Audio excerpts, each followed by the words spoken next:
योगी जी, प्यार मोहब्बत की बात तो ठीक है, लेकिन जब आपके भाषण सुनते हैं ऐसा लगता है कि आप सिर्फ नफरत फैला रहे हैं, जैसे सिर्फ आग लगा रहे हैं, जैसे किसी का खून पीना चाहते हैं। रजत शर्मा की मैंने वीडियो देखी ये, और जब देखा तो देखने के बाद मुझे ऐसा लगा, पूरी वीडियो देखने के बाद मुझे ऐसा लगा ये वीडियो देखना चाहिए। क्यों देखना चाहिए? क्योंकि इसमें आगे का इतिहास हमें पता चलेगा, और मुझे भी ऐसा लगता है ये वीडियो आपको देखना चाहिए। ये बहुत बड़ी बहस है जिसमें योगी आदित्यनाथ मुख्यमंत्री उत्तर प्रदेश के, जिनका इंटरव्यू रजत शर्मा ले रहे हैं, और इस इंटरव्यू को आपको पूरा देखना चाहिए, जो आपको पता लगे ये वीडियो कैसे। मैं एक सन्यासी हूँ और एक सन्यासी होने के नाते सच बोलने का साहस करता हूँ। जो सच है मैं बोलता हूँ। देश की राजनीति सच स्वीकार करने को तैयार नहीं है।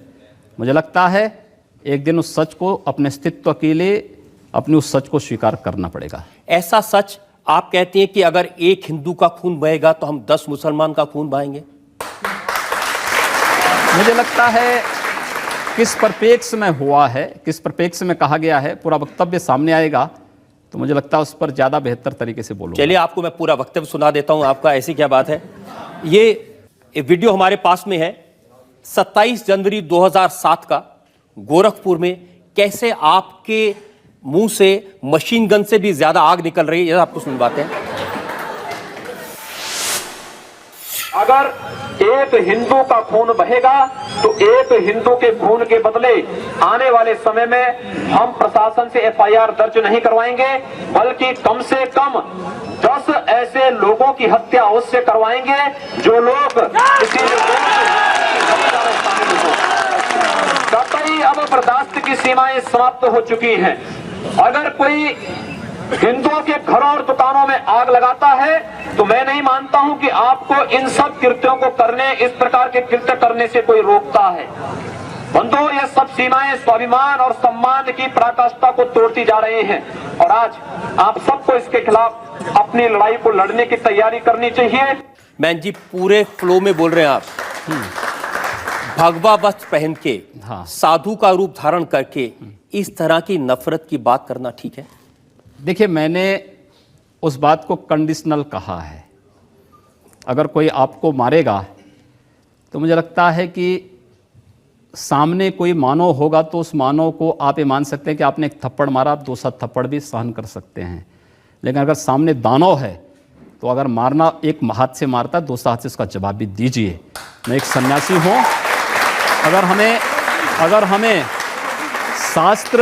शास्त्र का प्रशिक्षण दिया गया तो शास्त्र के साथ साथ शस्त्र का भी। अगर हमारे हाथ में, एक हाथ में माला है तो दूसरे हाथ में हम भाला लेकर के भी चलते हैं, जिससे समाज को शिष्ट भी किया जा सके और दुष्टों को उनके कृत्यों की सजा भी दी जा सके। एक सन्यासी का सही कर्तव्य होता है। योगी जी, आप भारत की पार्लियामेंट के सदस्य हैं, आप उस सर्वोच्च व्यवस्था में हैं जो कानून बनाती है। आप लोगों से कह रहे हैं कि हम एफआईआर दर्ज नहीं करवाएंगे, अगर एक मारेगा तो हम 10 मारेंगे। आप गब्बर सिंह हैं कि हमने प्रशासन से इस बात को कहा। जब प्रशासन बात नहीं मानता है, जहां पर प्रशासनिक व्यवस्था पूरी तरह फेल हो चुकी है, जहां पर वो किसी चीज को सुनने को तैयार नहीं है। गोरखपुर में दर्जनों व्यापारियों की दुकानें आग लगाई जा चुकी थी। एक व्यापारी की हत्या सरेआम इसलिए कर दी जाती क्योंकि हिंदू बालिका को जबरन, मुहर्रम का जुलूस उस बालिका के साथ जबरन करने का प्रयास करता और वो व्यापारी उसको बचाने के लिए आता है तो उसकी हत्या सरेआम पुलिस की जीप से खींच करके, चाकू से गोंद करके उसकी हत्या कर दी जाती है। कोई इस बात को सुनने को तैयार नहीं। आखिर हम लोग बाकी इसके अलावा हमारे पास चारा क्या है? अपने लोगों को संगठित करके इस प्रकार के अन्याय का प्रतिकार करना। मुझे लगता है जब कानून और व्यवस्था फेल हो जाती है, जंगल राज हो जाता है, तो जंगल राज का जवाब जैसे को तैसा देने की तैयारी होनी चाहिए। योगी जी, प्रधानमंत्री नरेंद्र मोदी कहते हैं सबका साथ सबका विकास। ऐसे विकास करेंगे लोग के घर जला के, उनको मार के? हमने कहा हम पहल नहीं कर रहे हैं, हमने अपने तरीके से नहीं जलाया है। हम कह रहे हैं कोई हमारा जलाएगा तो ये निश्चिंत होकर के नहीं बैठे। आप लोगों को भड़का रहे हैं, उनको हिंसा करने के लिए उकसा रहे हैं, ये कानूनन अपराध है। मैंने ये कहा कि अगर कोई हमारा जलाएगा तो वो सुरक्षित नहीं बैठेगा। हम फिर इस बात की प्रतीक्षा नहीं करेंगे कि प्रशासन आएगा, हमारी बात को सुनेगा और फिर वह अपने तरीके से फैसला लेगा। प्रशासन रोकें अन्याय। मैं फिर कहता हूं ना कि अन्याय किसी के साथ ना हो, लेकिन हम अन्याय सहेंगे भी नहीं। लेकिन आप ये जानते हैं कि ऐसे भाषण देना, लोगों को भड़काना, मर्डर के लिए भड़काना, कत्ल के लिए भड़काना, आग लगाने के लिए भड़काना, यह कानूनन अपराध है। ये कंडीशनल है। अगर कोई आपको मारता है, प्रशासन कार्रवाई नहीं करता है, आप हाथ पर हाथ धरे रहे मत बैठिए, उसका प्रतिकार करिए। कानून आपको इस बात की इजाजत भी देता है कि आप आत्मरक्षा के लिए कुछ भी करिए। मैं आपकी इस बात से बिल्कुल सहमत नहीं हूं, और बात आपकी सिर्फ यहां नहीं रुक जाती है, आपका अपराध और बड़ा है। आपने कहा कि अगर एक हिंदू बालिका को ले जाएंगे तो हम 100 मुस्लिम बालिकाओं को ले जाएंगे। कितनी खराब बात है। आपको लगता है कि हिंदू बालिका, उस बालिका को ले जाना उस लव जिहाद का एक हिस्सा है जो देश के खिलाफ एक साजिश है।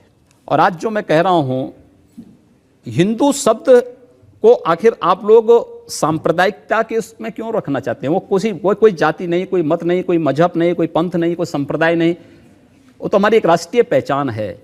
अगर मैं उन 100 लोगों को राष्ट्रीय पहचान के साथ जोड़ने की बात कर रहा हूं तो कौन बुरी बात है? अच्छी बात है, सबको जोड़ा जाना चाहिए। आप तो खुलेआम कन्वर्जन की बात कर रहे हैं। ये कन्वर्जन नहीं, ये प्रावर्तन है। कन्वर्जन वह है, एक हिंदू का इस्लाम या ईसाईयत में जाना कन्वर्जन है। लेकिन अगर एक ईसाई और एक मुसलमान वापस हिंदू में आता है तो उसका प्रावर्तन है, घर वापसी है। मुझे लगता है यह उसकी घर वापसी का हमें समर्थन करना चाहिए, क्योंकि उसको उसकी राष्ट्रीय पहचान मिल रही है। ये देश का कानून इसका समर्थन नहीं करता। दूसरा करे अपराध, आप करें तो देश का कानून धर्मांतरण को स्वेच्छा से मान्यता देता है, लेकिन धर्मांतरण को नहीं। यह धर्मांतरण हिंदू में वापस आना, अपनी राष्ट्रीय पहचान में पुनः वापस आना। इस देश में आज तो अजय जी, आप तो बहुत वरिष्ठ पत्रकार हैं, बहुत वरिष्ठ हैं, और मुझे लगता है कि आपके पास व्यापक अध्ययन, व्यापक अनुभव भी है। देश के अंदर जो डीएनए थ्योरी आई है, उसने इस बात को साबित किया है कि सब एक ही उससे मूल से हैं।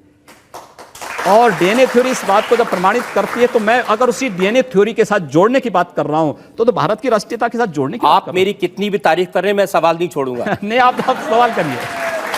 और मेरा सवाल आपके उस बयान को लेकर है। आप क्योंकि गोल गोल बात कर रहे हैं, मैं जनता के सामने वो बयान आपको सुनवाना चाहता हूं। एक और वीडियो हमारे पास में है, और सुनिए आपने क्या कहा।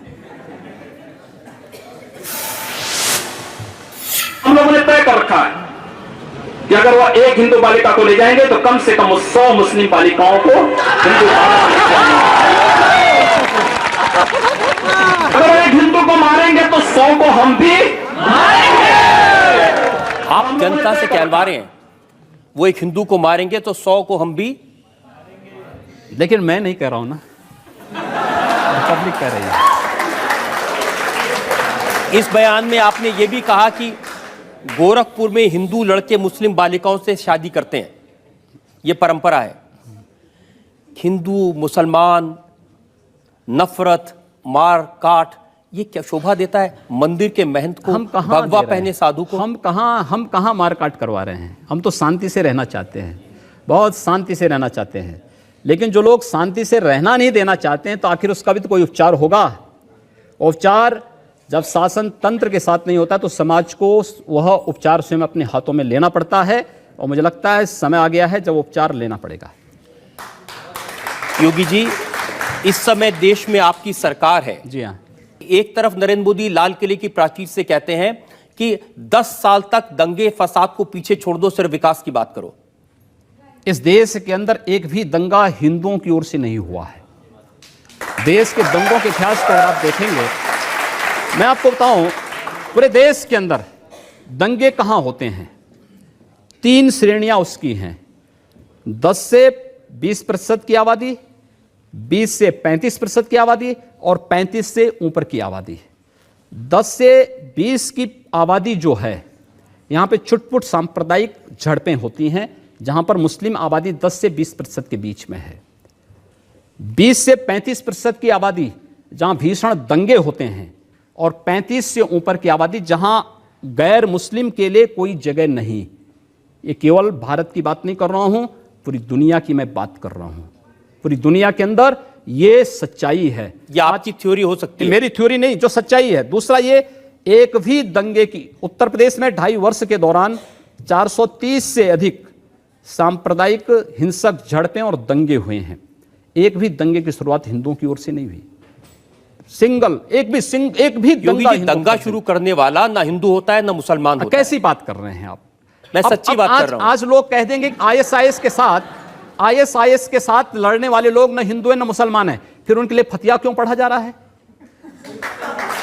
आप कहते हैं कि आतंकवाद की कोई जाति नहीं होती, और राम जन्मभूमि पर हमला करने वाले आतंकवादी जब वहां सुरक्षा बलों के हाथों मारे जाते हैं तो उनके लिए फतिया पढ़ा जाता है। क्यों नहीं उनको अमेरिका की, जैसे ओसामा बिन लादेन को अमेरिका ने समुद्र में डाल दिया, पता ही नहीं लगा कहां चला गया, वैसे क्यों नहीं उनके साथ व्यवहार करते हैं? फिर जब उसकी कोई जाति नहीं, उसका कोई मजहब, कोई धर्म नहीं, उसके साथ इसी प्रकार का व्यवहार करिए आप। क्यों उसको फिर जाति के दायरे में, किसी मजहब के दायरे में उसको कैद कर देना चाहते हैं? तो आप कर रहे हैं कैद, मैं नहीं कर रहा हूं। ये वे लोग कर रहे हैं जो उनको उस प्रकार का वो देने के लिए उतावले दिखाई देते हैं। और इसलिए मैं कह रहा हूं, अगर जाति नहीं, मजहब नहीं, समाप्त करिए। आतंकवाद की कोई जाति नहीं, कोई मजहब नहीं, आप उसके साथ उसी प्रकार का व्यवहार करिए। आप आतंकवादी है, मिट्टी तेल छिड़क करके आग लगा दीजिए, फेंक दीजिए उसको, जिससे पता ही ना लगे। क्या मतलब है? ये चीजें अपने आप समाप्त हो जाएंगे।